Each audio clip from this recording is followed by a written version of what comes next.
Good. What? Which, it's fine, guys. Some of my areas have problems going live. Oh, it's just Twitter, X, whatever. That's fine. We don't care about that. Anywho, hey, me, Callie Carroll. Good morning, sunshines. I know what you're thinking. Wow, you haven't been live for 1.5 years. It hasn't been that long, you guys. It's just been a couple months.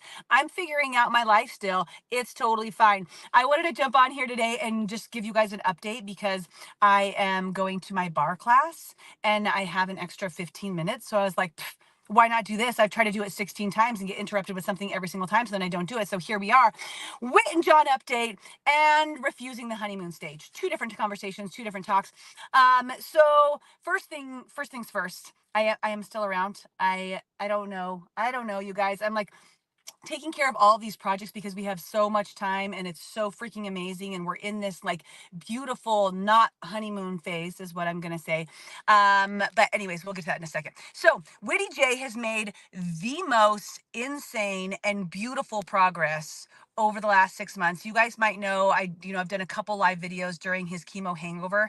And for those of you guys that don't, well, Whitten John, my baby, my 3-year-old, he was diagnosed with LCH. This is like this rare cancer, blood disorder, immune disease 2.5 years ago. Oh my gosh, is it long? Whatever. About 2 years ago. And since then, we had 59 chemo infusions. It was a couple really challenging years. And then once we rang the bell last October, I gave some updates about the chemo hangover that I didn't realize was going to be there. And it was like legit very challenging and really trying to support my son to acclimate himself back to a way of being. So throughout that time, here's what we've done. Okay, let's just watch this list that we get to check off. We don't wear pajamas anymore. We actually don't really ever wear pajamas anymore. I haven't seen him in footsie pajamas in a long time. He wears clothes voluntarily, dresses himself, and can do his own buttons. Yes, ours close on inside out and backwards half the time. Absolutely. But he does all of those different things.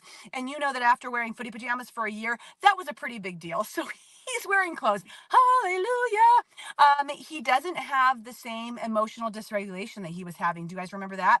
Where really after chemo, as everything's like reacclimating your body, and you kind of have this like PTSD of just like all of life and the trauma that has been, where he like would just like have these freakouts and start screaming for hours at a time. We haven't had one of those in so long, meaning that he's learning how to process his emotions again and really have more, I would just like to say, like comfort, lack of worry, trust in life, which is a beautiful freaking thing. Food, he's still like eating funny. I don't know how long the chemo taste buds last, but I think now it's more like a toddler thing. And plus he had 2 years of basically eating like ice cream and noodles. I don't know, like whatever he needed to get any sort of food in during that whole chemo time. But we are expanding to a few additional foods. Thank heavens for his shakes. He still does his orange chocolates, which is how he gets his protein and all of his nutrients. And he does like 4 to 5 of those per day, which is awesome. This thing is so cool, you guys. He will now leave my side. Do you guys remember any of the videos where I would try to take him anywhere, like even just to the gym? I was like, I really just want like an hour to myself. Like, will he just go to the gym and be there? And he would freak out. So I would sit there next to him. Anywho, we did this whole thing where when we were going to shopping for Quincy's back to school, I was like, Whitten, do you want to go to school? And he said, yes. I'm like, are you sure you want to go to school? And he says, yes. I'm like, all right, then we got to get your school supplies. Just so you know, mommy can't be there when you're there. Anyways, we get his like backpack, all of his supplies. I take him to Lifetime Academy, and it's the gym, like where they actually like go while you go to the gym. Anyways, why do I keep saying anyways? That's fun. That's new. That's something I haven't done.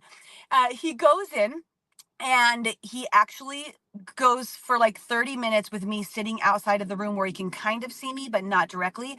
And over the last month we have progressed so far that when I was painting last week, I was trying to have him skip school, and he he's like, Mom, my friends are going to miss me if we don't get to school right now. And he jumps in the car, grabs his backpack, and he goes for 2.5 hours every day and loves it and requests it and requires it, basically, which is a huge monumental deal. Then the final like 3 things here. because, and if you guys have any questions, you guys all know Whit and John's story, or so many of you do, is that his sleeping pattern, it's still wacky. So one of his diseases, arginine vasopressin deficiency, or AVP deficiency, or diabetes insipidus, as we were calling it before, but that got really confusing for people. That disease is it's lifelong until God decides to perform a miracle up in his little pituitary, because he had a tumor in his pituitary. So that backside that's been demolished doesn't produce the hormone that he needs to stop peeing, which makes oh my gosh, he's potty trained, by the way. Like we don't use 97 diapers a day anymore. We just use diapers at night, because that was the whole thing that I was going to explain.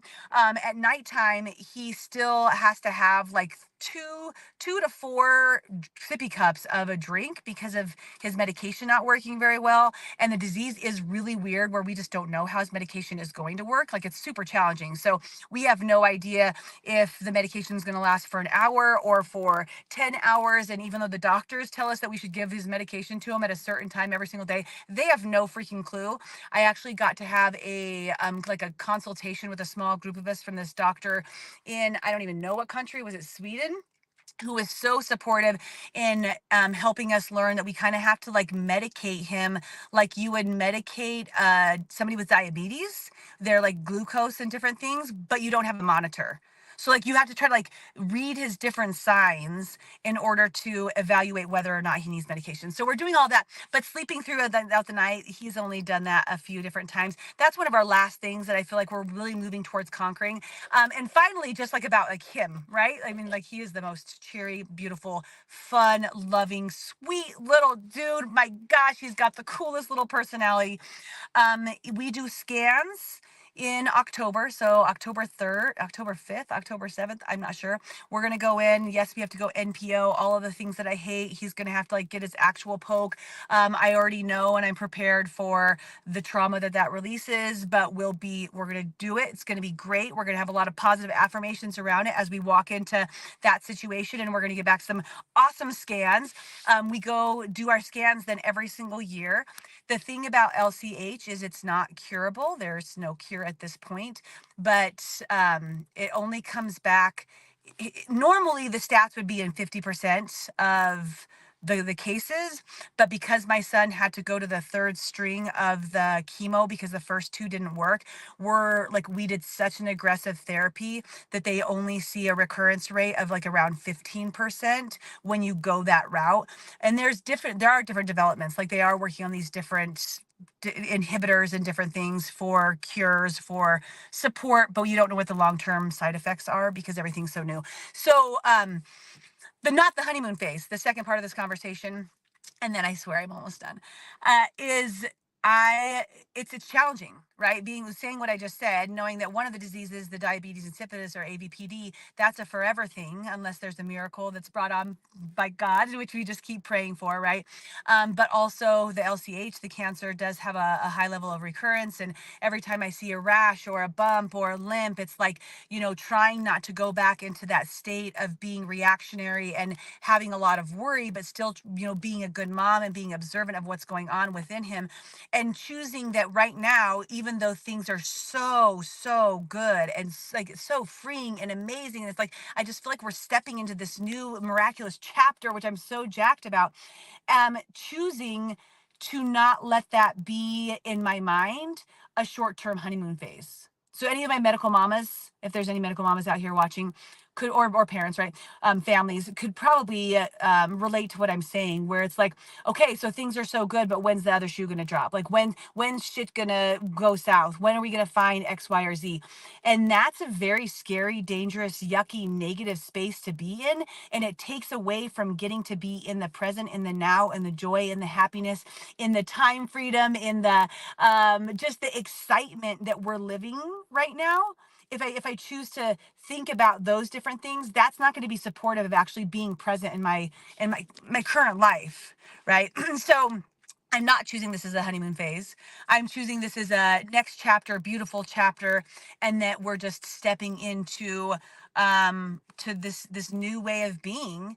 And I don't know what God has in store for us. None of us do. None of us know what tomorrow is going to bring, but getting to be fully present here today without being in a state of worry is a choice that we have, but we have to choose that, because it really is easy to slip into the state of the what ifs and the worries, which takes away from living in the nows, which is why I stated that I'm choosing that this is not a honeymoon phase. Make sense? It's all about our perspective. It's all about our choice. It's all about how we decide to show up. And that's how I'm deciding to show up. So that's our Wit and John update, and not in the honeymoon phase update. Callie Carroll update along those, because my life has shifted with every one of his shifts.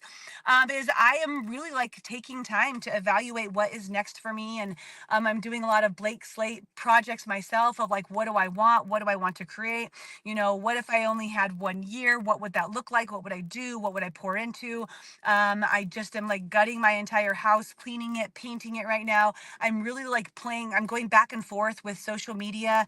Right now we're doing our book club where we're reading The Ancient Generation, and just what it's done to our kids and what it's doing to our kids, and trying to feel out how much I want to be involved in order to advocate and support, but also not to be a part of the like a cause of the problem, right? So that's like kind of, I don't know, where I'm like in and out of social media, of being on here. Same thing with my podcast. I've recorded like, I don't know, the 30 additional things that I should be posting for daily doses of perspective. But like podcasts are just, I don't know. It's just not as fun as doing Facebook Live. Like jumping on and doing Facebook Live is so simple. And then you don't have to download and re-record and do all the things. So I'm not really exactly sure there. And then I've just been diving into my book and one of my programs, to kind of see what's next for that, for our like positivity, and really taking ownership of your life, your happiness, and your world, no matter what's going on. So that's my personal update. Any questions? How you guys doing? You good? I can tell it's been a while, because like usually you get on, it's like, good morning, sunshine, good morning, sunshine, good morning. Like we all know. And then we've got the three butterflies, but I don't even know. It might be a completely different viewership on here. Hey guys, if I haven't seen you before, you never know. You never know when I'll start going live, or we'll see what Facebook even does with this, because sometimes it only pushes it to like a very few amount of people. It's your content, Cal. Say that. That's fine. Cool too.